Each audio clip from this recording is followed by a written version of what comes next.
বিসমিল্লাহির রহমানির রহিম। Bridge of চাকরির পক্ষ হতে আপনাদেরকে স্বাগত জানাচ্ছি।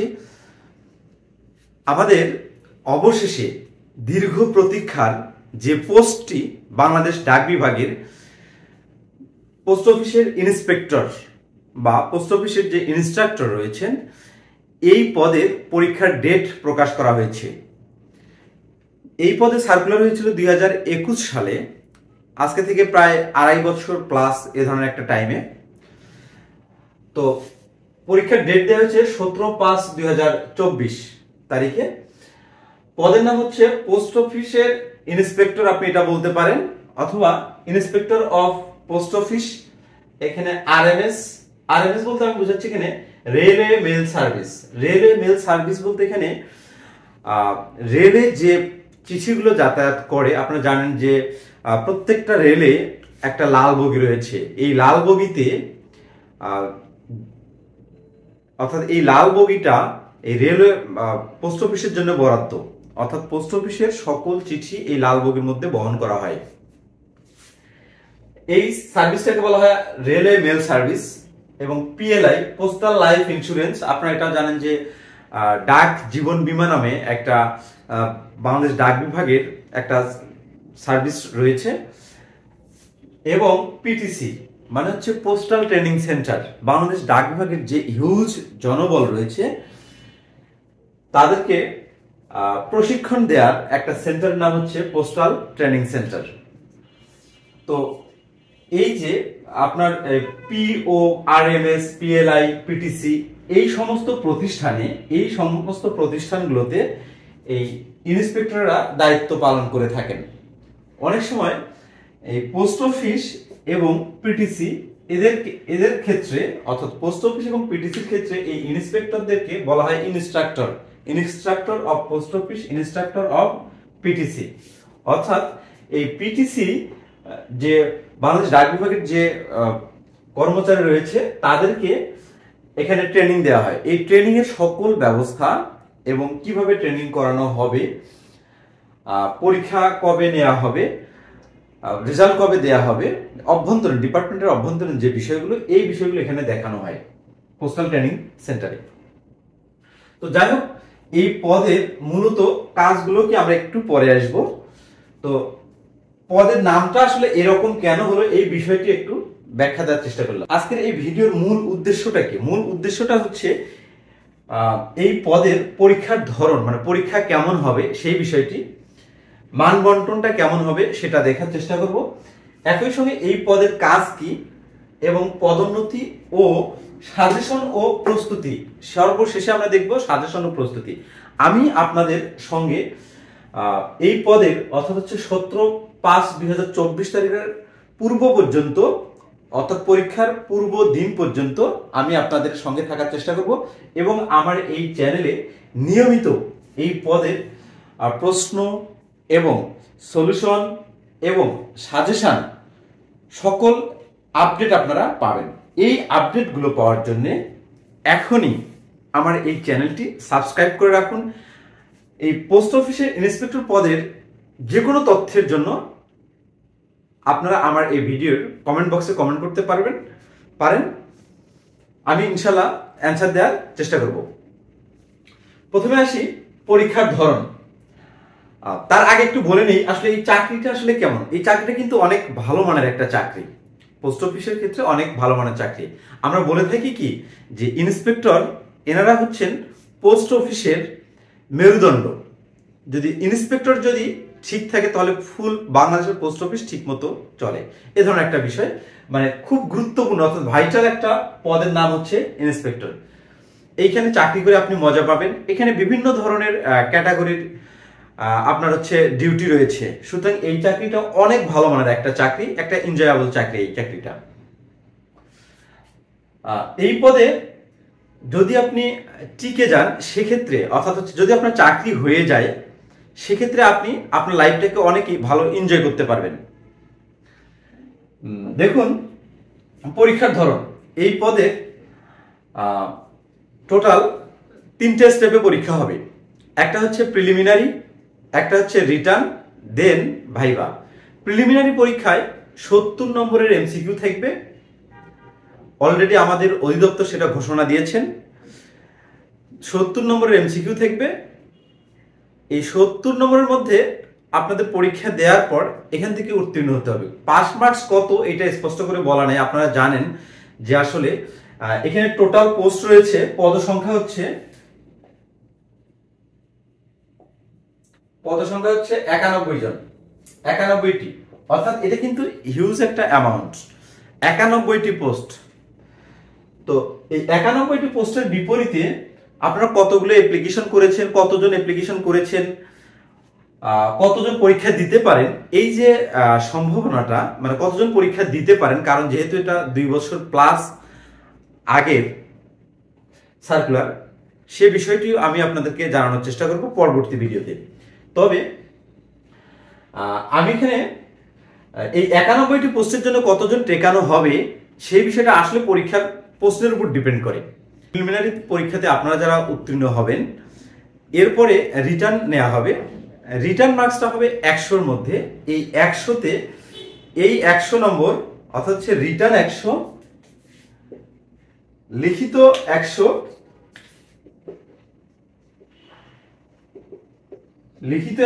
আর এমসিকিউ 70 এবং ভাইভা হচ্ছে 30। এই টোটাল 200 নম্বরের পরীক্ষা। এই 200 নম্বরের পরীক্ষার মধ্যে আপনারা যত বেশি মার্কস তুলতে পারবেন সেটা আপনাদের জন্য পজিটিভ। শুধু এমসিকিউ আপনি পাস করে আসবেন এমনটা না, এমসিকিউ নম্বর কিন্তু রিটার্ন নম্বরের সঙ্গে এবং ভাইভা নম্বরের সঙ্গে যোগ হবে।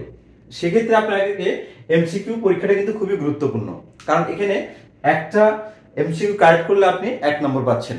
আরেকটা বিষয় হচ্ছে এই এমসিকিউ পরীক্ষার ক্ষেত্রে খুব গুরুত্বপূর্ণ বিষয় হচ্ছে এখানে প্রত্যেকটা প্রশ্নের ভুল উত্তরের জন্য 0.25 কেটে যাবে, 0.25 নম্বর কাটা যাবে। অর্থাৎ এখানে কিন্তু এমসিকিউ পরীক্ষা খুব সাবধানে আপনাকে দিতে হবে। এই 70টা এমসিকিউ টাইম হচ্ছে 1 ঘন্টা, যেখানে প্রত্যেকটা ভুল উত্তরের জন্য 0.25 নম্বর কাটা যাবে। আপনি এমসিকিউ কভার করবেন, অর্থাৎ হচ্ছে এমসিকিউ পরীক্ষায় পাস করবেন, দেন প্রিলিমিনারি রিটার্ন পরীক্ষাও আমি আপনাদের সঙ্গে থাকার চেষ্টা করব, এবং দেন ইভেন্চুয়ালি ভাইভা।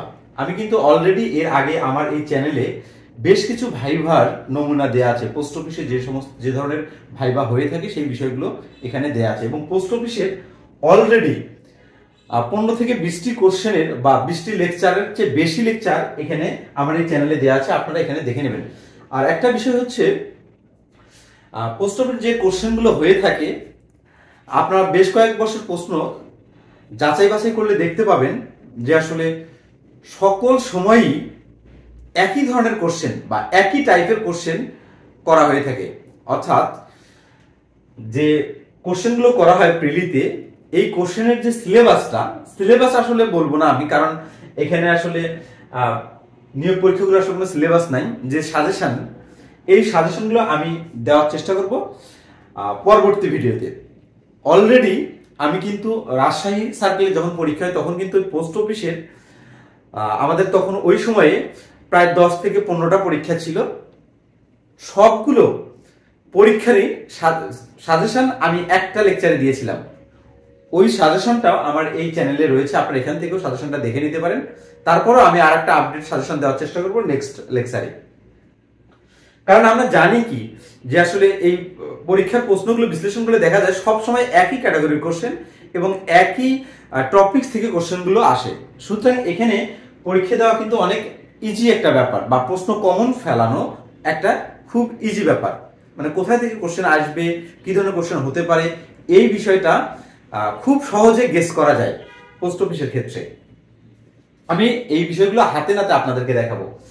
এই ছিল পরীক্ষার ধরন আর মান বন্টন, এবং এরপরে আমরা আসবো কাজে। এই ইন্সপেক্টর অফ পোস্ট অফিস এর কাজ কি আসলে মূলত দেখুন।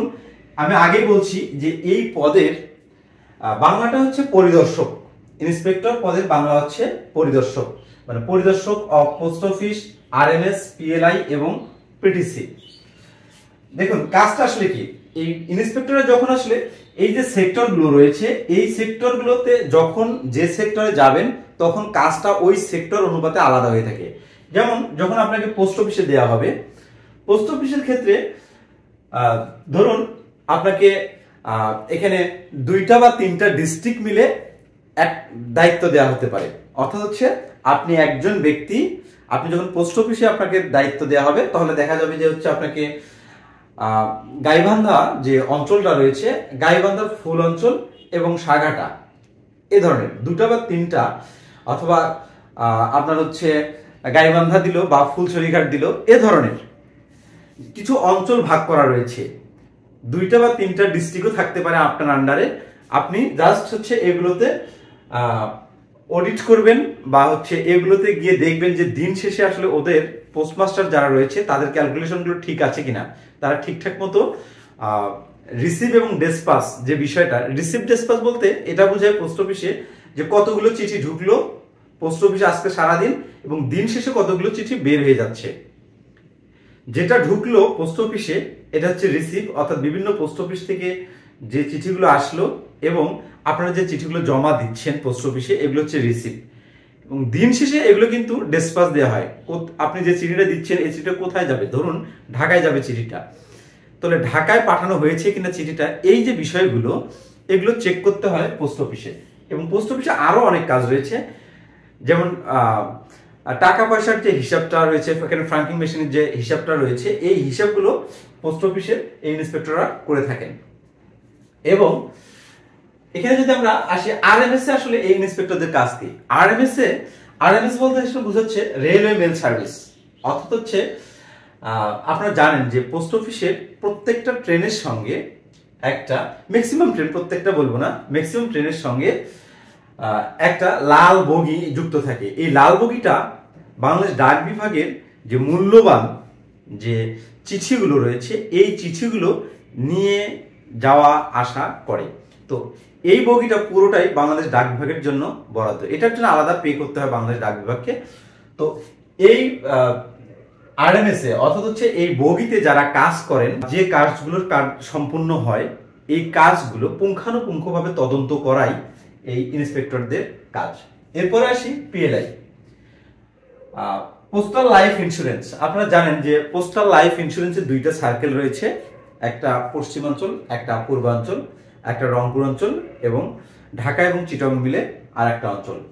তো এই পোস্টাল লাইফ ইন্স্যুরেন্সের যে কার্যক্রমগুলো হয়, অর্থাৎ হচ্ছে আপনারা জানেন পোস্টাল লাইফ ইন্স্যুরেন্স কাজ কি, এই কার্যক্রমগুলো তদন্ত করাই হচ্ছে এই ইন্সপেক্টর অফ পিএলআই এর কাজ। এরপরে আসি আমরা পিটিসি, ইন্সপেক্টর অফ পিটিসি, এটা কিন্তু ইনস্ট্রাক্টর অফ পিটিসিও বলা হয়। এই পিটিসির মানে হচ্ছে পোস্টাল ট্রেনিং সেন্টার, অর্থাৎ হচ্ছে পোস্ট অফিসের যে কর্মচারীরা রয়েছেন, বিভিন্ন পোস্ট অফিসের আরএমএস বলেন, শর্টিং বলেন, সবার এখানে ট্রেনিং দেয়া হয়। অর্থাৎ হচ্ছে জিরানিতে এটা অবস্থিত, এখানে ট্রেনিং দেয়া হয়। তো এই ট্রেনিং এর কোন লেকচারগুলো দেয়া হবে বা হচ্ছে একটা ট্রেনিং সাজানোর ক্ষেত্রে, অর্থাৎ হচ্ছে ফুল একটা ট্রেনিং বা ট্রেনিং যে কোর্স রয়েছে, এই কোর্সটার ফুল দায়িত্বে থাকেন এই ইন্সপেক্টর অফ পোস্ট অফিসের। অর্থাৎ মাঝের মধ্যে এনারা ক্লাসও নিয়ে থাকেন বিভিন্ন বিষয়ে। তো এই ছিল মূলত হচ্ছে পোস্ট অফিসের ইন্সপেক্টর বা আরএমএস এর ইন্সপেক্টর বা পিএলআই এর ইন্সপেক্টর বা পিটিসি এর ইন্সপেক্টরদের কাজ, অর্থাৎ আপনি এই চাকরিতে জয়েন দেওয়ার পরে কি কি কাজ করা লাগতে পারে আপনার, সেই বিষয়গুলো। আরেকটা বিষয় হচ্ছে এই ইন্সপেক্টর অফ পোস্ট অফিসের শর্টিং এর মূলত কাজ কি? শর্টিং, এটা কিন্তু আরএমএস এর আন্ডারে এই শর্টিং সেন্টারটা। এখানে বাহিরের কান্ট্রিতে যে আপনারা জানেন যে বাংলাদেশ ডাক বিভাগের 2টা আপনার হচ্ছে ডিপার্টমেন্ট, কিন্তু একটা হচ্ছে ডোমেস্টিক আর একটা হচ্ছে ইন্টারন্যাশনাল। ডোমেস্টিকটা দেশের অভ্যন্তরে চিঠি বিভিন্ন জায়গায় যাওয়ার যে প্রসেস, এটা হচ্ছে ডোমেস্টিক। আর হচ্ছে ইন্টারন্যাশনাল হচ্ছে বাংলাদেশ থেকে আপনি যখন কোনো পার্সেল আপনার বাহিরে রয়েছে, আপনার কোনো আত্মীয় স্বজন যদি বাহিরে থাকে, তাকে কিন্তু আপনি খুব সহজে পোস্ট অফিসের মাধ্যমে চিঠি বা বিভিন্ন ধরনের ডকুমেন্টস পাঠাতে পারেন বা বিভিন্ন ধরনের গিফট আইটেম আপনি পোস্ট অফিসের মাধ্যমে পাঠাতে পারেন। তো এগুলো তদারকি করাই হচ্ছে এই ইন্সপেক্টরের কাজ বা পরিদর্শকের কাজ। এই পদের ভবিষ্যৎ কি বা পদোন্নতি কি? আমি আগেই বলছি যে আসলে এই পদটা একটা চ্যালেঞ্জিং পদ এবং খুব মনোমুগ্ধকর একটা পদ আমি মনে করি এটা। কারণ আমরা বলে থাকি যে আসলে ইন্সপেক্টররা হচ্ছেন পোস্ট অফিসের মেরুদণ্ড। ইন্সপেক্টর যদি ঠিক থাকে তাহলে ফুল বাংলাদেশের পোস্ট অফিস ঠিক। এ ধরনের একটা ভাইটাল একটা পোস্ট রয়েছে। আচ্ছা, পদোন্নতি এই পদের অর্থাৎ ইন্সপেক্টর এই পদের পরে আপনি হতে পারেন এখানে সুপার হতে পারবেন, অর্থাৎ একটা ফুল অফিসের দায়িত্ব আপনার উপরে থাকবে। এখানে একজন এপিএমজি বা এপিএমজি থাকে, তার নিচের পোস্ট হচ্ছে সুপারের দায়িত্বে থাকবে। আচ্ছা, অর্থাৎ ইন্সপেক্টর থেকে আপনি পরবর্তী প্রমোশন সুপার পাবেন আর কি। আর এর পরে সুপার থেকে আপনি এপিএমজি পর্যন্ত হতে পারবেন। এপিএমজি অ্যাসিস্ট্যান্ট পোস্টমাস্টার জেনারেল, সহকারী পোস্টমাস্টার জেনারেল বলা হয় এনাকে। এই পদটা কিন্তু নবম গ্রেডের একটা পোস্ট আর কি। এরপরে আপনার যদি খুব কপাল ভালো থাকে বা এজ যদি বেশি থাকে সেক্ষেত্রে আপনি ডিপিএমজি পর্যন্ত হতে পারবেন। ডিপিএমজি অর্থাৎ হচ্ছে ডেপুটি পোস্টমাস্টার জেনারেল।